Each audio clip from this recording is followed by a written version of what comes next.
아멘. 2018년도에 케이블 방송에서 윤식당이라는 그런 프로그램이 있었습니다. 이게 잘 돼서 시즌 1 또 해서 시즌 2까지 해서 마감했는데 시즌 2도 아주 폭발적인 인기를 갖고 있습니다.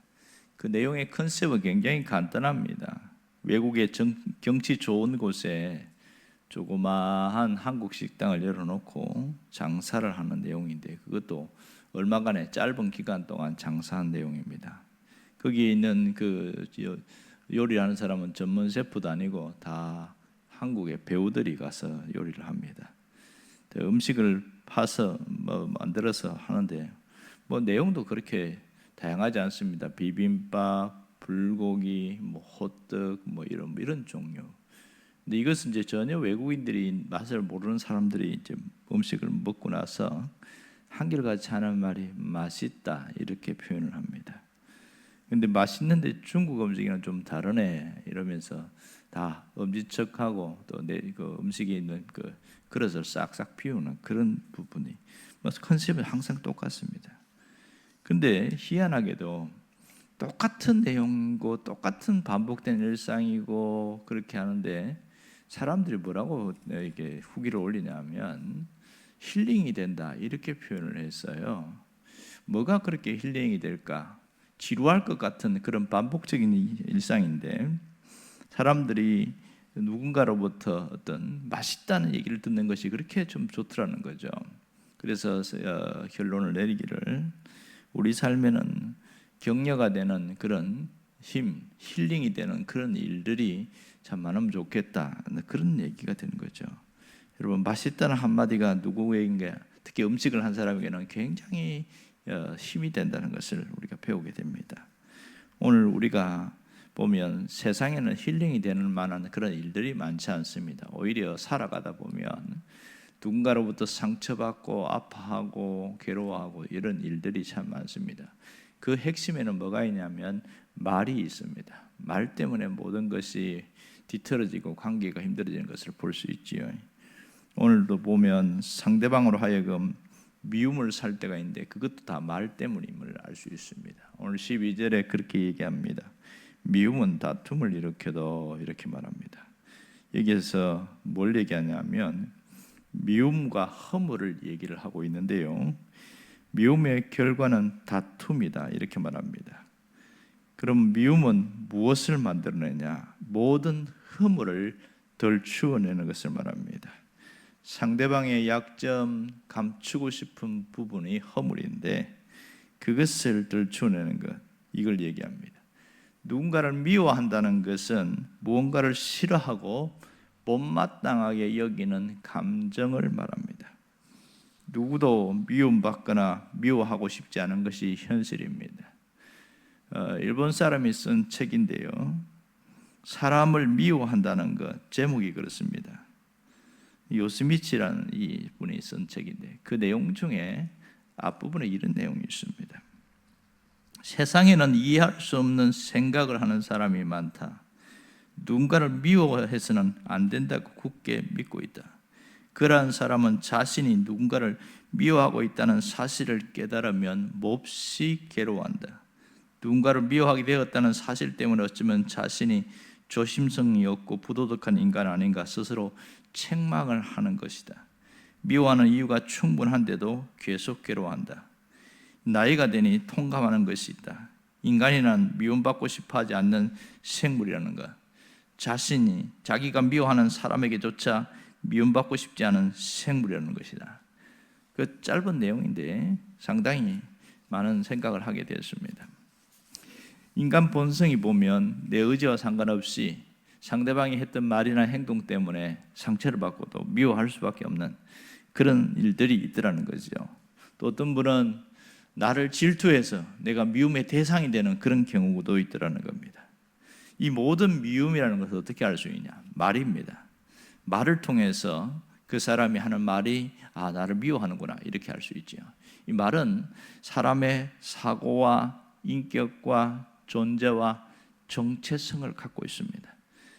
그래서 그 말이 말을 통해서 상처를 받는 것도 바로 그런 것이죠. 그런데요, 놀라운 것은 이 미움을 무너뜨리는 게 있더라는 겁니다. 그게 뭐냐? 사랑이다, 이렇게 말합니다. 왜 사랑이 미움을 무너뜨리는 것인가? 사랑은 상대방의 허물을 덮어주기 때문에 그렇습니다. 만일 상대방을 사랑하는 마음이 있다면 그의 허물을 덜쳐내려고 애쓰지 않습니다. 얼마든지 상대방을 지적할 수 있고 책망할 수 있고 다른 사람들에게 떠들면서 이 사람이 이게 문제라고 그렇게 할 수 있는데, 오히려 감정이 상하지 않게 하고 좋은 말로 그를 타이르는 것을 알 수 있어요. 사랑은 허물을 덮어준다, 허물을 가리워준다, 이렇게 말합니다. 하지만 사랑한다고 모든 것을 가려주는 것은 위험한 일입니다. 분명히 심각한 문제가 있는데, 나쁜 짓을 했는데, 잘못된 길로 갔는데 그것을 사랑이라는 이름으로 가려주고 덮어준다면 얘는 영영 고칠 수 없게 되는 그런 경우가 있습니다. 자녀를 사랑하는데 분명히 자녀가 잘못했어요. 그런데도 못 본 척하고 넘어간다면 이 아이는 정말 심각한 문제가 될 겁니다. 그런 얘기가 있잖아요. 언젠가 보면 그 설교하면서 보니까 이런 얘기가 있지만, 미국에서 어떤 어머니가 뭐 먹고 살기 어려우니까 이 아들이 한 12살쯤 됐는데 이웃집에 가가지고 알을 하나씩 훔쳐오는 거예요. 근데 어디서 가져왔냐? 그냥 있어서 들고 왔어요. 그렇게 믿었어요. 나중에 이웃집에서 알을 훔쳐왔다는 것을 알게 됐습니다. 그러면 혼을 내고 야단을 치고 다시는 그러면 안 된다고 막 해야 되는데 그냥 말을 안 하는 거예요. 그런데요, 그것이 빌미가 돼서 세월이 흐른 이후에 감옥에 사형수로 가게 됐습니다. 어머니를 마지막 면회를 하는데 그렇게 원망을 하더래요. 그때 알 하나 훔쳤을 때 야단치고 나를 바로 잡아줬으면 내가 이 모양 이 꼴은 되지 않았을 텐데, 어머니를 한없이 원망하면서 그렇게 마지막 이별하는 모습을 봤습니다. 그만큼 사랑이라는 이름으로 입을 다물고 있는 것 자체가 심각한 문제가 있는 것이죠. 하지만 그런 것이 아니라 이 사람에게는 들추면 약점이 되고 그것이 상처가 되고 다른 사람들로부터 조롱을 받게 되는 그런 일을 같으면 감추어주고 덮어주는 게 사랑이다. 오늘 표현은 그 얘기입니다. 상대방의 치부와 약점, 수치심을 가리워주는 것, 이것이 사랑이라고 말하고 있습니다. 오늘 우리는 착각하는 게 있는데요, 그게 뭐냐면 남을 흉보는 것은 아무렇지 않다, 이렇게 생각합니다. 남을 흉보는 것은 오늘 본문을 보면 미워하는 것이다, 이렇게 써놨어요. 이 흉을 보면서도 어떤 분은 걔가 제가 미워서 그런 거 아니에요, 저는 개인 감정이 하나도 없어요, 잘 되라고 하는 얘기예요, 이렇게 후렴구처럼 꼭 이렇게 말을 합니다. 하지만 이 본문의 원어적인 거 뜯어보면 이 남의 어떤 잘못, 특별히 어떤 흉을 보는 것 자체가 바로 나는 지금 그 사람을 미워하고 있는 중이다, 그런 표현을 하는 겁니다. 그렇지만 이것을 잘 모르는 사람은 나는 진짜 미워합니다, 이렇게 이야기합니다. 하지만 어떤 분이 그러더라고요. 진짜 그 내면의 깊은 곳을 이게 있는 속에 있는 포장지를 확 뜯어내 보면 나는 그 사람이 정말 미워요, 이렇게 말을 한다는 겁니다. 이게 내면의 소리라는 것이죠. 그래서 흉보는 것은 미워하는 것이다, 어떤 분이 설교할 때 그렇게 얘기하더라고요.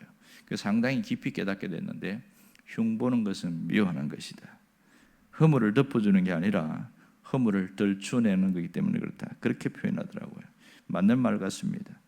여러분, 사람은 누구나 허물이 참 많지요. 어떤 사람에게는 장점이 또 다른 사람에게는 그것이 허물로 보이기도 합니다.